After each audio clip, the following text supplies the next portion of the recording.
Ça y est, après la Switch, on peut avoir Mario Kart directement sur son téléphone. Il était disponible à partir du mercredi 25 septembre, donc hier à l'heure où je vous parle, et j'ai pu le télécharger, j'ai pu le prendre en main et je vais vous en parler dans cette vidéo.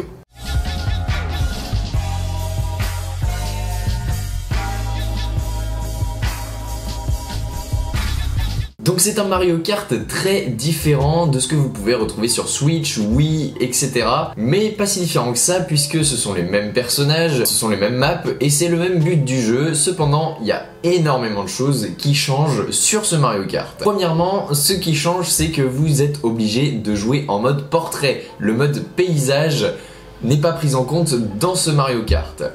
Et oui, il faut se diriger avec un doigt et vous pouvez tout piloter à partir de un doigt. C'est agréable puisque vous ne paraîtrez pas comme un gros geek dans le bus en train de jouer à votre Mario Kart.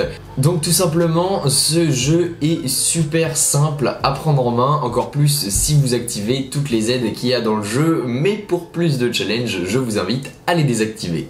Les contrôles sont vraiment très simples, vous dérapez à droite en swipant votre pouce vers la droite, vous pouvez ensuite faire des petits dérapages turbo en agitant comme ceci le doigt, comme sur le joystick des DS ou sur les boutons de la Wii à l'époque, ou tout simplement le joystick de la Switch actuellement. Et tout simplement le but du jeu est le même, gagner les courses. Pour l'instant, le jeu est sorti avec juste un mode solo. Le multijoueur sera disponible dans une prochaine mise à jour. Je ne peux pas vous en parler pour le moment puisque je n'ai pas découvert, je n'ai pas d'informations dessus. Mais quand le multijoueur sortira, sortez vos cartes, sortez vos meilleures ailes et votre meilleur personnage et ensuite on ira parcourir les pistes de Mario Kart. À la manière de Mario Kart, vous avez différentes coupes et ces coupes-là sont à gagner en fonction des points que vous aurez en course. Par exemple, ramasser des pièces rapporte des points, piéger quelqu'un avec un objet rapporte des points, faire des figures rapporte des points, et plus vous avez de points à la fin, plus vous avez de petites étoiles à la fin. Les étoiles servent à débloquer les autres coupes. Donc par exemple, si vous avez 2 étoiles sur une course et 1 étoile sur les autres courses, ce ne sera pas suffisant pour débloquer la prochaine coupe. Il faudra avoir un minimum d'étoiles pour débloquer la prochaine coupe. Un autre aspect du jeu maintenant, ce sont les personnages. Vous avez des personnages qui sont plus ou moins forts en fonction de la coupe sur laquelle vous jouez. Par exemple, si vous êtes sur le circuit Yoshi mais que vous avez pris Bowser comme personnage, il sera beaucoup moins rapide ou alors les boosts dureront beaucoup moins longtemps que si vous prenez un Yoshi. Pareil pour les cartes et pareil pour les ailes que vous choisissez.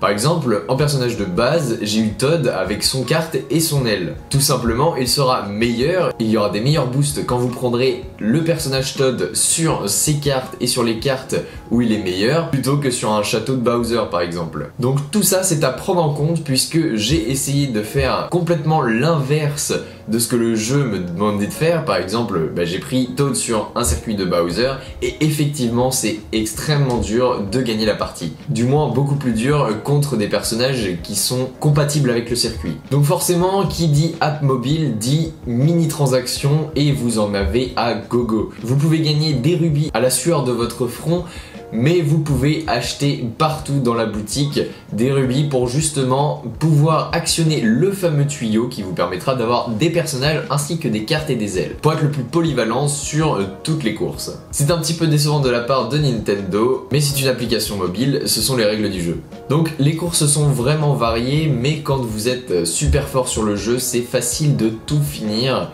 Et il y a plein de fonctionnalités qui apparaîtront dans de prochaines mises à jour pour vous faire revenir sur le jeu après. Tout n'est pas encore sorti et c'est ce qui fait le charme du jeu.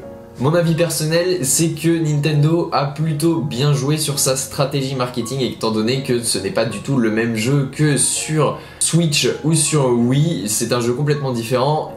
Et en fait, pour ceux qui n'aiment pas le jeu sur mobile, ça vous fera acheter le jeu sur Switch ou voire même la Switch. Et tout simplement, c'est plutôt bien pensé de la part de Nintendo, même si le jeu, si on l'aime bien sur mobile, est très agréable à prendre en main et très agréable à jouer. Ça nous permet d'avoir Mario Kart directement dans notre poche et de s'amuser avec nos amis dehors et de pas prendre sa Switch dans son sac avec soi. Sinon, c'est un très bon jeu, ça reste un Mario Kart, vous savez ce qu'il en est. Et tout simplement, je vous invite à le télécharger pour qu'on puisse faire des courses tous ensemble. En attendant, je vais vous demander de vous abonner à ma chaîne, de me suivre sur les réseaux sociaux et tout simplement on se retrouve pour une prochaine vidéo. Salut tout le monde!